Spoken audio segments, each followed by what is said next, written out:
lot of young players weather the early storm. You know that the Celtics are going to come out with a big rush to start. Just hang in there. It's a team that has had some rough starts. Game 4, they were down 18, came back and won.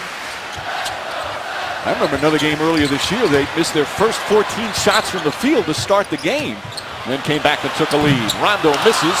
Turner, yet another rebound. He's got 5 boards already. Turner deflects it out to Iguodala. Brand with the baseline, gets it to go. He's had 2 back-to-back solid games in 5 and 6. The veteran Elton Brand.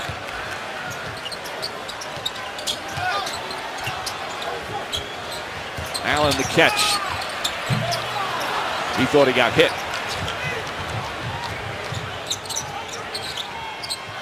Turner jump shot.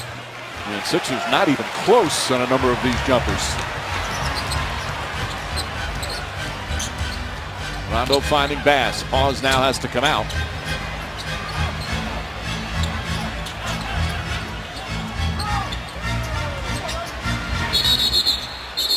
And a whistle and a defensive 3 seconds with 7 left on the 24. So a 1-shot technical. Now the second, let's look at our NBA big board.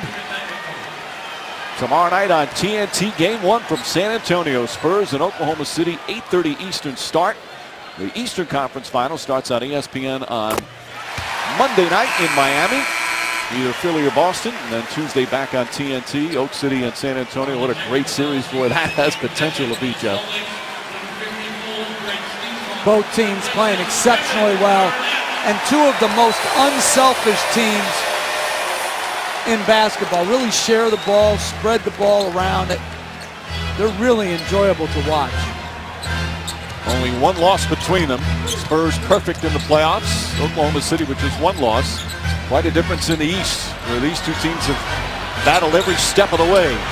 Rondo steps back, has to put it up, in and out. Greg Steensma in the game. Deflected it out of bounds. Philly ball, although Boston thought it was last touched by the Sixers.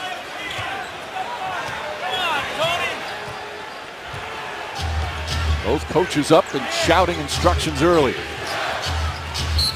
Steensma a little over aggressive, picks up the foul, and let's listen to a Doug Collins huddle. We're okay. We've had some good shots. We got to finish. Just got to finish, okay? We had some good looks.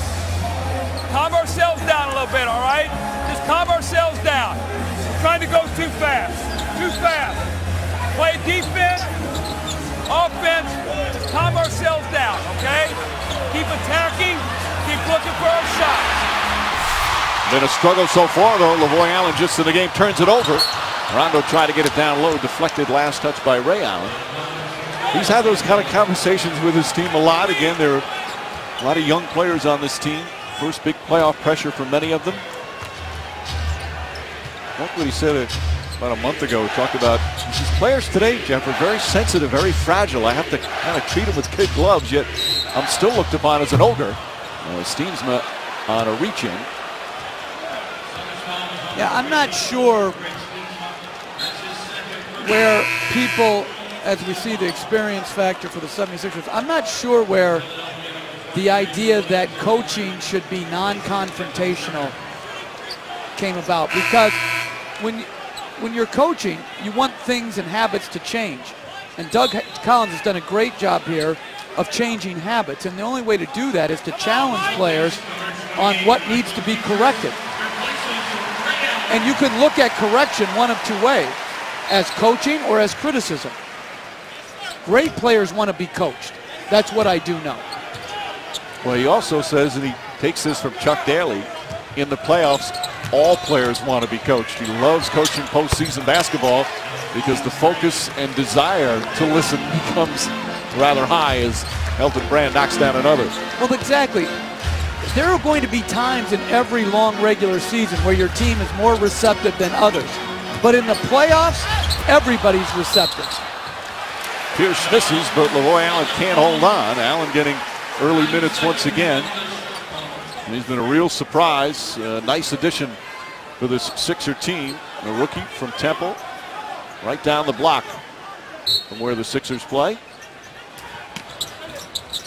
Michael Petrus also in the game now for Boston. Pierce to Steensma. Bass gets it. Knocked away by Holiday. Here's Lou Williams. Williams drives to the basket and draws the foul. And if that's on Rondo, that's his second. And that's where Williams is so vital. He draws fouls, gets to the free throw line, gets opponents in foul trouble, and gets his team in the bonus. Well, this is where Doug Collins has encouraged Lou Williams to attack in transition. Jumps into Rondo to create the contact. I thought Rondo was trying to do the right thing and get away from him. There wasn't a lot of contact, but his chin hit his right arm. And perhaps altering the shot, so good call as Williams knocks down the free throw. How about Williams this year? He's their leading scorer off the bench. He was 42nd in the NBA in scoring.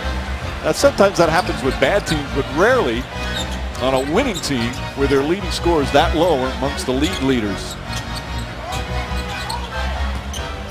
So Rondo stays on the court with the 2 fouls.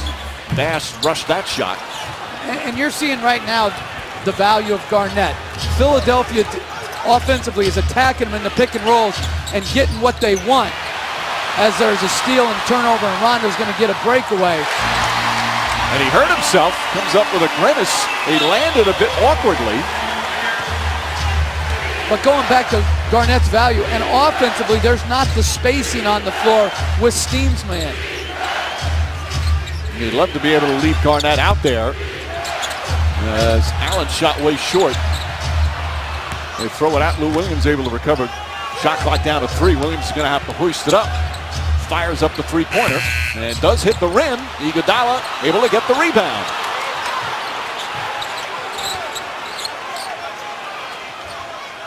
Brand against Bass. Tough turnaround. Elton Brand, 3 of 5 from the field, 8 points, and Philly back within 3. And after a really a slow struggle start for Elton Brand in this series, he's come alive in these last 2 games. And a strong start first quarter. Meanwhile, Rondo made sure he made this layup, but lands a little funny. And you just see the grimace right after. Didn't look over the bench, seems to be okay. Timeout here, first quarter of Game 7. 8 a.m. Eastern and 8 a.m. Pacific on ABC. 3-point Celtic lead. Let's take a look at our LensCrafters court vision. Rondo, you see on the pass here, Evan Turner is the actual one to sink to Bass, which leaves Rondo open. He's either got to cut, step in to make the jump shot, or attack and finish. Evan Turner is going to disregard Rondo's range shooting. Rondo's got to make him pay. He's out right now because of the 2 fouls. Well, Doug Collins is one of the coaches as Iguodala knocks it out.